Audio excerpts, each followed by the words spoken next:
कहानी भुला जाएंगे तब। टेंशन नहीं लेना है, कहानी हम ऐसा सुनैबे करेंगे जो जब तक जिंदा रहिएगा तब तक नहीं भूलिएगा, मरने के बाद की गारंटी नहीं है। मरने के बाद अब का ससुरा, ई देखो, ई कौन है नहीं पता, ई कौन है नहीं पता। ये कहानी है एक लड़का और एक लड़की का, ध्यान से सुनिएगा। अब इसमें लड़का कौन है लड़की कौन है नहीं पता।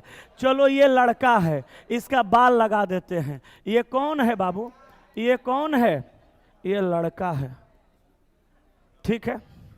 ये कौन है, ये लड़की है।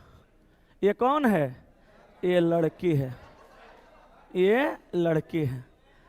अब ये देखो, ये लड़का और ये लड़की, क्या होने वाला है भैया नहीं पता चल रहा है।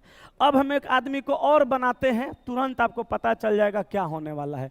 वो लड़का आई लड़की, होने वाला क्या है ये पता नहीं चल रहा है, लेकिन एक आदमी को और बनाएंगे, आपको तुरंत पता चल जाएगा क्या होने वाला है।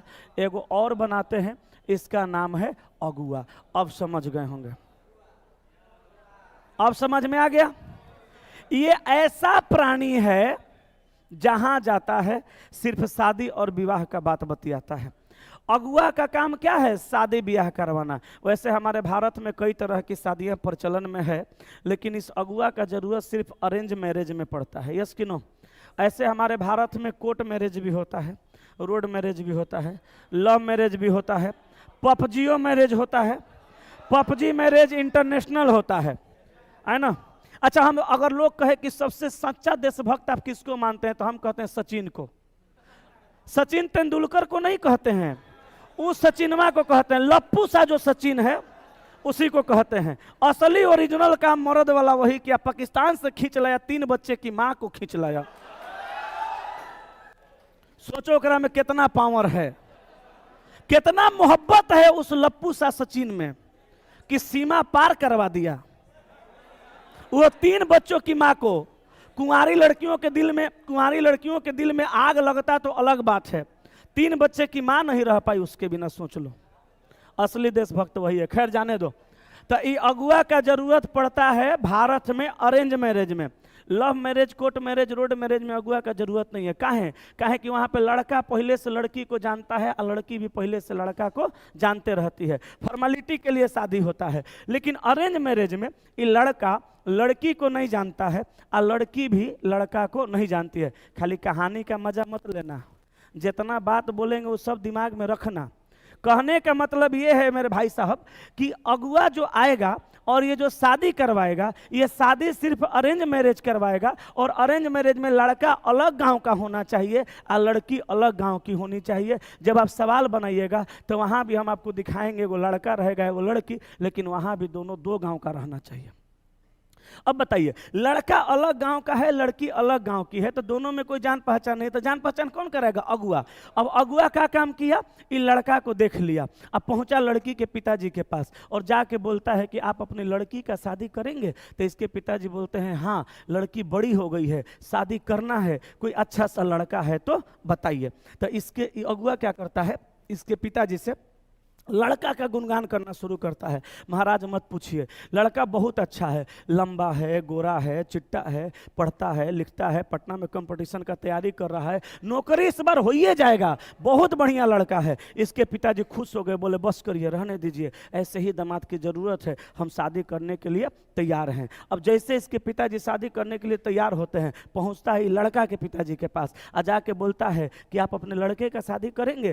तो इसके पिताजी बोलते हैं कि हाँ, लड़का जवान हो गया है, शादी करना है, कोई अच्छी सी लड़की है तो बताइए। अभी लगा अगुआ लड़कियां का गुणगान करने, बोला महाराज लड़की के बारे में मत पूछिए, लड़की बड़ी सुंदर है, अच्छी है, सुंदर है, सुशील है, सर्वगुण संपन्न है, खाना वाना भी बढ़िया बनाती है, झाड़ू पोछा भी अच्छा करती है, कंप्यूटर सब चलाती है, लात मुक्का सब चलाती है। इसके इसके पिताजी बोले ठीक है ठीक है ठीक है, हम भी शादी करने के लिए तैयार हैं, हमें ऐसे ही बहू की तलाश है। बस ये क्या करता है, दोनों को पिताजी के एक जगह मिलवा देता है, शादी ब्याह का बात करा देता है। और कराने के बाद कहता है कि एक काम कीजिए, आप लोग आगे का कार्यक्रम कर लीजिएगा, हमको छोड़ दीजिए, हम जाएंगे, हमें और भी शादियाँ करवानी है। ये दोनों के पिताजी बोलता है ठीक है जाइए बाय बाय। बोला बाय बाय नहीं, हर शादी करवाने का चार्ज लेते हैं, वो हमरा दीजिए तब यहाँ से जाएंगे। एक बाबूजी बोले नहीं देंगे तब? बोला बियाह काट देंगे। बोला कैसे? बोला हम लड़की का सीक्रेट जानते हैं। बोला ससुरा बेटी हमारा सीक्रेट तू कैसे जानता है? बोला नहीं जानते हैं, झूठे के लड़का से कह देंगे कि लड़की का सीक्रेट जानते हैं, कुछ कह देंगे बियाह कट जाएगा। बोला क्या कहेगा? कहेगा हमर कौन गारंटी, कह देंगे लड़की गांजा पीती है बियाह कट जाएगा। तो इसके पिताजी बोलता है नहीं नहीं शादी मत काटो। बोलो कितना चाहिए? बोला कि हर शादी करवाने का हम 150 रुपया चार्ज लेते हैं, 150 रुपया दे दीजिए, आप लोग शादी करिए, हमें कोई एतराज नहीं है। तो ये दोनों के तरफ से इसको 150 मिल जाएगा, ये चला जाएगा, सस्ता आदमी है। तो 150 रुपया में ब्याह हो जाएगा। अब पूरे कहानी में आपको यही याद रखना है कि लड़का का शादी लड़की से, अच्छा है लड़की का शादी लड़का से, करवाएगा कौन? अगुआ। अगुआ को करवाने का कितना चाहिए? 150। 150 मिलेगा तो शादी होगा, और 150 नहीं मिलेगा तो शादी नहीं मिलेगा। शादी होगा तो क्वेश्चन सही होगा, और शादी नहीं होगा तो क्वेश्चन गलत होगा। याद रहेगा? तो बोलो कहानी में क्या समझ में आया? लड़का का शादी लड़की से, करवाएगा कौन? अगुआ। अच्छा अगुआ का काम कौन शादी में? अरेंज मैरिज में। तो अरेंज मैरिज में लड़की अलग गांव की होनी चाहिए, लड़का भी अलग गांव का होना चाहिए। एक के गांव में अरेंज मैरिज नहीं होगा, इहो याद रखिएगा। ये हर बात को हम अभी क्वेश्चन में दिखाएंगे। जवन जवन कहानी में बताए हैं वही वही बात अभी आपको हम दिखाने वाले हैं। तो लड़का का शादी लड़की से, हालांकि अरेंज मैरिज और लव मैरिज में बहुत ज़्यादा अंतर नहीं है, लेकिन अगर आप अरेंज मैरिज वाला काम लव मैरिज में कराइएगा तो गलती हो जाएगा। आपको याद रखना है इसमें जो शादी होगा वो अरेंज मैरिज होगा, लव मैरिज नहीं होगा। वैसे लव मैरिज अरेंज मैरिज में ज़्यादा अंतर नहीं है, थोड़ा सा का अंतर है। लव मैरिज में क्या होता है, लड़का लड़की पहले से एक दूसरे को जानता है। अरेंज मैरिज में क्या होता है, कोई किसी को नहीं जानता है। लव मैरिज में रियल में क्या होता है, अंतर कितना है देखो। लव मैरिज अरेंज मैरिज का अंतर बताते हैं। लव मैरिज अरेंज मैरिज में अंतर यही है कि लव मैरिज में लोग अपनी गर्लफ्रेंड को वाइफ बना लेते हैं, और अरेंज मैरिज में लोग दूसरी की गर्लफ्रेंड को वाइफ बनाते हैं। इतने अंतर है। लड़की सब आज हमारे पे गुस्सा आ रही है नहीं चलो तो पूरे कहानी को याद रखिएगा, और कहानी में इतना ही याद रखिएगा कि लड़का का शादी लड़की से, करवाएगा कौन? अगुआ। अगुआ को कितना चाहिए? 150। 150 मिलेगा तो शादी होगा, और 150 नहीं मिलेगा तो शादी नहीं होगा। यही कॉन्सेप्ट आपको याद रखना है। इसी कॉन्सेप्ट से सारा सिलोजिज्म हम बनवा देंगे अभी का अभी। इसमें कुछ लिखना है, कुछ छापना है तो जल्दी लिखिए, छापिए, ना तो बोलिए आगे बढ़ें। आगे फोटो बनाइएगा, बनाओ, फोटो खींच लो, जल्दी खींचो। हाँ हम हट जाते हैं। तो क्या करना है, डोनेट खाली कर देना है। कौनो यूनिट दे देंगे तो हो जाएगा। कौनो ग्रुप कितना यूनिट चाहिए? ठीक है।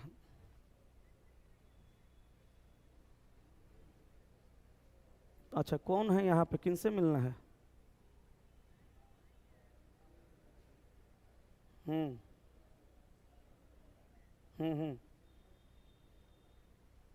ठीक है, मेरा नंबर दे दीजिए, फ़ोन कर लेंगे, हम देखते हैं, व्यवस्था करवाते हैं।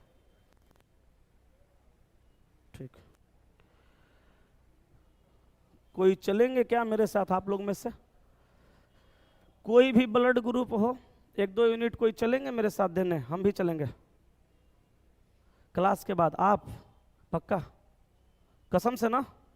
तो अभी हम लोग क्लास खत्म होने के बाद आप लोग मिलिएगा, हम लोग चलेंगे PMCH, 1-1 यूनिट दे के चले आएंगे, बेचारे का जान बच जाएगा। ठीक है, कभी ज़रूरत पड़ेगा ईश्वर हम लोग को भी मदद करेंगे। आइए चलिए, यहाँ पे हम आप लोग को सिलोजिज्म में लेके चलते हैं टाइप 1 में। ठीक है, सिलोजिज्म में चलते हैं टाइप 1 में। ध्यान से सुनिएगा, सिलोजिज्म का टाइप 1 हम आपको सिखाने जा रहे हैं, बड़े अच्छे से समझिएगा।